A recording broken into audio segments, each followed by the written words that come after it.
Le jugement de la rupture du jeûne et de l'expiation. Les raisons de la rupture du jeûne et son expiation étant obligatoires. Dans la sourate suivante, le jeûne est rompu et qaza et kafara sont obligatoires. 1. Si le jeûneur a soif d'un aliment, il le mange. 2. Si la personne qui jeûne utilise des médicaments sans la charia autorisée. 3. Boire de l'eau ou toute autre boisson pendant le jeûne. 4. Si la femme qui jeûne a des rapports sexuels. 5. Si le jeûneur avale les gouttes de pluie. 6. Une personne à jeûne mâche un grain de blé ou son équivalent. 7. Une personne qui jeûne mâche autre chose que des grains de blé. 8. La personne qui jeûne mâche des graines de moutarde ou autre chose à l'extérieur. 9. Même si le jeûneur mange un peu de sel. 10. Si une personne à jeûne fume des bidi-cigarettes ou fume du narguilé. 11. La personne qui jeûne est habituée à manger de la terre et la mange. Condition pour que kafara soit wajib. Kafa est requis si les conditions suivantes sont entièrement remplies. 1. Si vous mangez ou buvez quoi que ce soit pendant le jeûne du Ramadan. Cette disposition n'est pas pour ceux qui ne jeûnent pas. Encore une fois, cette disposition n'est pas efficace pendant le jeûne du Ramadan. 2. Manger ou boire intentionnellement quoi que ce soit. Cependant, cette disposition n'est pas efficace si quelque chose est joué par erreur. 3. Si vous mangez ces riz en pensant qu'il ne reste plus que la nuit ou si vous rompez le jeûne en pensant que le soleil s'est couché, cette disposition n'est pas valable. 4. Ne pas se livrer à manger et à boire pendant le jeûne. Et s'il mange ou boit quoi que ce soit en tant que célibataire, son expiation n'est pas wajib. 5. Ne soyez pas obligé de manger et de boire pendant le jeûne. Cette disposition n'est pas valable si quelqu'un force le jeûneur à le faire. Méthode d'expiation. La façon de faire l'expiation pour le jeûne est 1. Libération d'un esclave. Qu'il soit musulman ou non musulman. 2. Jeûner de cette manière pendant 2 mois consécutifs afin que les jours de l'Aïd et les jours de Tashrik, 11, 12 et 13 Zilhadj, ne tombent pas entre ces 2 mois. 3. Nourrir 60 personnes pauvres avec de la nourriture modérée à partir de la nourriture que la personne qui jeûne mange habituellement.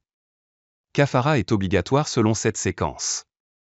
Une personne qui n'a pas les moyens de libérer un esclave doit jeûner pendant 2 mois consécutifs.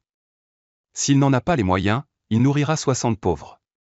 Chaque personne pauvre devrait recevoir une quantité de nourriture telle qu'elle puisse manger de manière satisfaisante pendant 2 jours.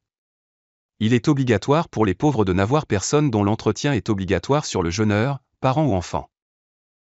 Si l'on veut donner des céréales vivrières aux pauvres qui jeûnent, il est obligatoire de donner à chaque pauvre la valeur d'un demi-boisseau de blé ou de farine ou d'un demi-boisseau de blé ou d'un boisseau d'orge ou de dattes ou un boisseau d'orge ou un boisseau de dattes. Quand qaza devient obligatoire sans kafara. Dans la sourate suivante, le jeûne sera invalide et il est obligatoire d'accomplir qaza. Mais kafa ne sera pas wajib.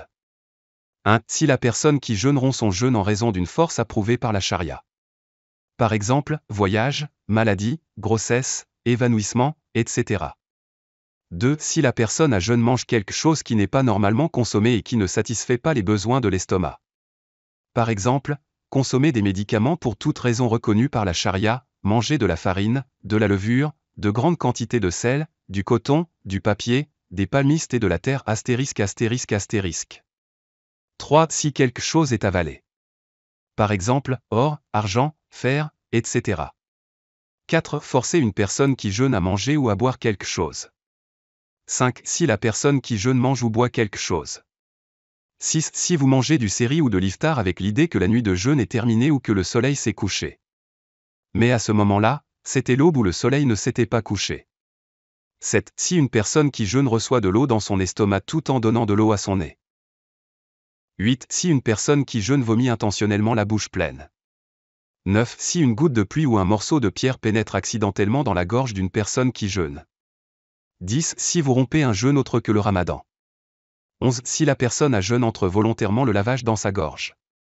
12. Si quelque chose comme un poids colle aux dents du jeûneur, il le mange.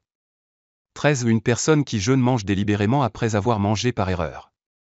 14. Pendant la journée de jeûne, il joue après avoir fait du niya, mais ne fait pas de niya la nuit. 15. Certains voyagent le matin et font l'intention d'Ikama, séjour de 15 jours. Puis ils jouent quelque chose. 16. Mukim était le matin. Ensuite, voyager et jouer quelque chose. 17. Quelqu'un s'abstient de manger et de boire toute la journée, mais il n'a pas l'intention de jeûner.